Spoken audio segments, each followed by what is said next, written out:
खुलुमबाय आं सिबिरानि ब्रह्म गोजोन फुंबिलिनि बयनिसिमबो गाहाम हामलायनायखौ जासिहरनाय थाबाय आसा खालामो नोंथांमोना गासिबो मोजाङैनो दङ नोंथांमोननि थाखाय आं गोदान मोनसे भिडिअ लानानै फैबावबाय अन्नानै भिडिअखौ जोबजासिम नायलांदो बाथौ सिबियारिफोरनि थाखाय गोजोनथाव खौरां दुलाराय बाथौ गौथुमा नेशनेल लेभेलनि श्री गुरुजी बान्थाखौ मोननो हादों दुलाराय बाथौ गौथुमनि गाहाय नेहाथारि गणेश दैमारि बिथाङा नेशनेल लेभेलनि श्री गुरुजी बान्थाखौ नाजावनो थाखाय महाराष्ट्रआव थांदोंमोन आरो बिथाङा मैया बान्थाखौ लानानै आसामाव आगान होफैबाय गणेश दैमारि बिथाङा फोरमायथिनाय बायदिब्ला राष्ट्रीय संस्था सेवा जन कल्याण समितिया नेशनेल लेभेलनि श्री गुरुजी बान्थाखौ महाराष्ट्रनि मुम्बाइआव थांनाय 20 फेब्रुवारियावनो दुलाराय बाथौ गौथुमनो होदोंमोन बे बान्थाखौ आजावनो थाखायनो दुलाराय बाथौ गौथुमनि गाहाय नेहाथारि गणेश दैमारिजों लोगोसे बाथौ गौथुमनि माखासे बिबानगिरिफ्राबो बाहागो लादोंमोन नेशनेल लेभेलनि श्री गुरुजी बान्थाजों लोगोसे बिथांमोनहा मैया गुवाहाटी इन्टारनेशनेल एयारपर्टआव सौफैनायाव मरिगाव गुवाहाटी आरो दुलाराय बाथौ गौथुमनि गाहाय मावखुलिनि बिथांमोनहा बरायदों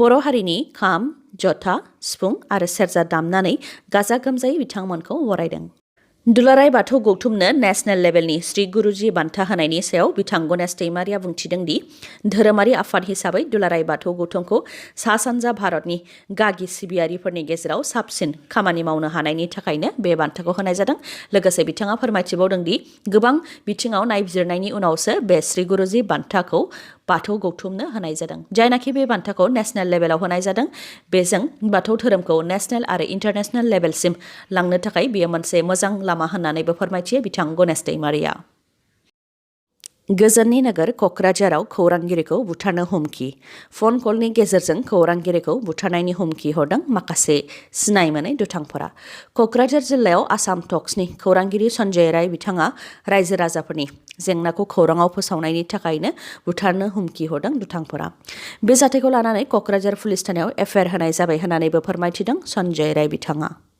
जाथायनि सायाव खौरांगिरि सन्जय राय बिथाङा फोरमायथिनाय बायदिब्ला फकिराग्राम बियाबनि रायजो राजाफोरा बिटिसिनि इएम अरुप कुमार दे बिथांनि जौगानायनि खामानि मावनायखौ लानानै गोजोननाय गैयैलाय खौरांगिरिखौ लेंहरदोंमोन रायजो राजाफ्रा खौरांगिरिखौ लेंहरनाय लेखा खौरांगिरि सन्जय राय बिथाङाबो थांनानै रायजो राजाफोरनि जेंनाखौ खौराङाव फोसावदोंमोन खौरां फोसावनायनि अखानायैनो सिनाय मोनै दुथांफोरा गावसोरखौ NLFB सोद्रोमा सिनायथि होनानै फकिराग्राम बियाबनि सोमोन्दै खौरां फोसावनायनि थाखाय खौरांगिरि सन्जय रायखौ बुथारनायनि हुमखि होदों आरो उननि समाव बेबायदि खौरांखौ फोसावनो नांला होननानैबो हुमखि होदों बे जाथायखौ लानानै सन्जय राय बिथाङा क'क्राझार पुलिस थानायाव एफआइआरबो होबाय आरो फननि गेजेरजों बुथारनायनि हुमखि होग्रा दुथांखौ जाहाथे हमनानै बेनि सायाव गोख्रों राहा लायो बेनि थाखाय आसाम सोरखार आरो बिटिसि सोरखारखौबो खावलायदों बिथाङा मख'नो गोनांदि जोंनि गेजेराव मोननै NLFB आफाद दङ मोनसे जाहैबाय national liberation front of Bodoland जाय आफादा बिटिआर गोरोबथानि उनाव बर'फोरनि गेजेराव जोनोम मोनदोंमोन गुबुन मोनसे NLFBआ बेंगलिफोरनि आफाद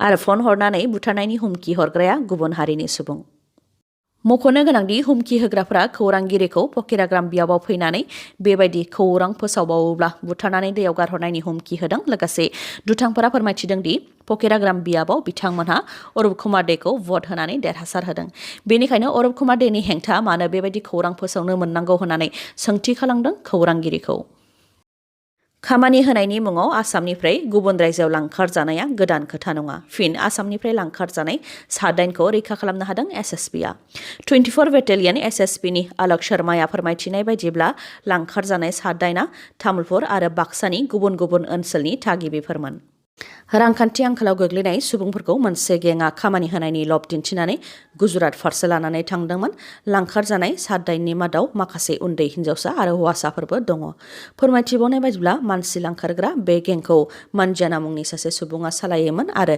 बिथाङा खामानि होनायनि मुङाव गिबियाव सादाइननिफ्राय बोसोरसेनि दान बान्था 5 लाख राङै लाग्रोदोंमोन लांखारजानाय सादाइननि नखरनि सुबुंफोरा गोमानायनि रिपर्ट होनायनि उनावनो SSBआ लांखारजानाय सादाइनखौ गुजरातनिफ्राय रैखा खालामनानै लाबोनो हादों गुजरातनिफ्राय गान्धीधाम एक्सप्रेसजों गुवाहाटी फारसे लाबोनानै लांखारजानाय सादाइनखौ गुवाहाटी रेलवे स्टेशननि RPFनि आखायाव गथायनानै होदों रैखा खालामजानाय सादाइननि मुङा फारियै टिंग्रि बर' प्रिथिराज मिनति हाजदा मिनु मुन्डा नहित बर्मन ममिता बर्मन आरो माखासे बिथांमोनखौ ओनसोलनि जुन्टा मुंनि सासे सुबुङानो गुजरातआव नानि कम्पानियाव खामानि होगोन होननानै लांदोंमोन। बेनि उनाव बिथांमोना खामानि मावनानै 4 दानसिम दान बान्था मोननो हायाखैमोन आरो गोरा खामानिफोरखौ मावनो गोनां जादोंमोन होननानै फोरमायथिदों। जेब्ला लांखारजानाय सुबुंफोरा कम्पानि बिगोमानाव दान बान्था बिनो थांदोंमोन अब्ला कम्पानि बिगोमाया फोरमायथिदोंमोन दि बिथांमोन सा 8खौ जुन्टा मुंनि सुबुङा 1,50,000 राङाव फाननानै थांदों होननानै। बे जाथायखौ बिथांमोनहा मिथिनो मोननायनि उनाव न'आव खौरां हरदोंमोन। उनाव न'नि सुबुंफोरा SSBनो मिथिहोनायाव गुजरात पुलिसजों सावरायलायनानै लांखारजानाय सा 8खौ रैखा खालामनो हादों। गसाइगाव महकुमानि सिङाव थानाय कसुगाव ब्लक आवजारगुरि क्लास्टारनि सिङाव थानाय महेन्द्रपुर गुदि फरायसालिनि हालोदा गोलाव समनिफ्रायनो गाज्रि थासारियाव दंमोन। बारहुंखा बारनायनि जाहोनाव फरायसालिनि थिङा बुखारलांजानायलाय गोलाव समनिफ्रायनो फरायसालिया गाज्रि थासारियाव दंमोन। जायनाखि महेन्द्रपुर गुदि फरायसालिया थांनाय 1975 मायथाइयावनो गायसनजादोंमोन आरो फरायसालिया ओनसोलनि थाखाय मोजां खामानि मावबोनाय फरायसालि। बेनिखायनो बे फरायसालिनि गाज्रि थासारिखौ खौरां मोननायनि उनाव प्रमद बर' बिथाङा बिथोन हरनाय बायदियैनो मिरु UPPLनि दैदेननायाव गसाइगाव जिल्ला कमिटिया महेन्द्रपुर गुदि फरायसालिखौ सिगांनि बायदि मोजां थासारियाव लाबोफिननो थाखाय थिन बायदि जगायदों। प्रमद बर' बिथांनि बिथोन बायदियैनो फरायसालिनि थासारिखौ मिरु UPPLनि जेनेरेल सेक्रेटारि राजु नार्जारि बिथाङा नायगिदिंफैदोंमोन। बेनि उनावनो बे थांखिखौ लानाय जादों। बेनि थाखाय प्रमद बर' आरो राजु नार्जारिखौ साबायखर बावदों गसाइगाव जिल्ला कमिटिया। बेनि अनगायैबो गसाइगाव महकुमानि सिङाव थानाय बबेबा फरायसालिफोरा फाहामफिननांगौनि गोनांथि दंब्ला बेनि सायाव खौरां होनो थाखायबो बुंथिदों बिथांमोनहा। गंनै नखरनि सा 6 सुबुंफोरा गोमानानै थानायनि खौरां सौफैदों। कार्बि आंलंनिफ्राय बेंगालर फारसे खामानि नागिरनो थांबाय थानाय समावनो गंनै नखरनि गासै सा 6 सुबुंफोरा गोमादों। गोमानानै थानाय सा 6 सुबुंफोरनि मुङा फारियै खाख्रेब बसुमतारी, आले बसुमतारी, लाइमोन बसुमतारी, जारौ बसुमतारी, लिंसार बसुमतारी आरो कमल बसुमतारी। नखरनि सुबुंफोरा फोरमायथिनाय बायदिब्ला खाख्रेब बसुमतारीनि खर'आ सिगांनिफ्रायनो बारा मोजां नङामोन। बिथाङानो बबेबा रेलवे स्टेशनाव ओंखारनानै खारदों। बेनि उनावनो गासैबो सा 6 सुबुंफोरा गोमानानै दं होननानै फोरमायथिदों। गोमानानै थानाय बिथांमोननि एकाउन्ट नाम्बार मोनोब्ला बिथांमोननि नखरनि सुबुंफोरा रांबो हरगौमोन होननानै फोरमायथिदों। सोरबाफोर बिथांमोनहा गोमानानै थानाय सा 6नि सोमोन्दै मिथियोब्ला 6000703021 बे नङाव कल हरनानै मिथिहोनो थाखाय खावलायहरदों। खेबसे बुंबावनि नाम्बारखौ 6000703021 बे नङाव कल हरनानै मिथिहोनो थाखाय खावलायहरदों। फैगौ 25 फेब्रुआरियाव इन्डियानि प्रेसिडेन्ट रामनाथ कविन्द बिथाङा आसामाव दावबायफैगोन। आसामाव फैनानै बिथां रामनाथ कविन्दआ काजिरङा नेशनेल पार्कआवबो दावबायहैगोन।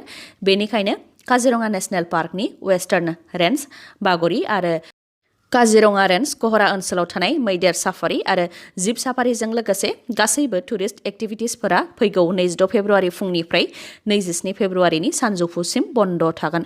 बे मोननै रेन्जनि अनगायै बुरापाहार आरो आगरतलीनि गासैबो टुरिस्ट एक्टिभिटिसफोरा सिगांनि बायदियैनो गेवनाय थागोन।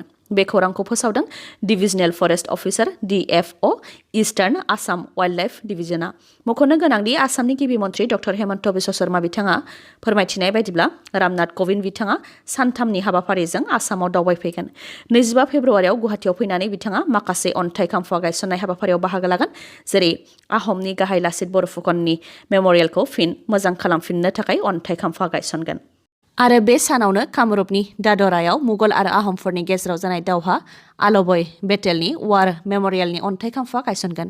बेनि अखानायै 26 फेब्रुआरियाव तेजपुर इउनिभार्सिटिनि मोनसे कनभकेसन सेरेमनियाव बाहागो लागोन आरो बे सानावनो काजिरङा नेशनेल पार्कआवबो दावबायहैगोन बिथां रामनाथ कविन्दआ। दिनैनि भिडिअ'आ एसेनोसै। गाबोन फिन लोगो मोनफिनबावगोन।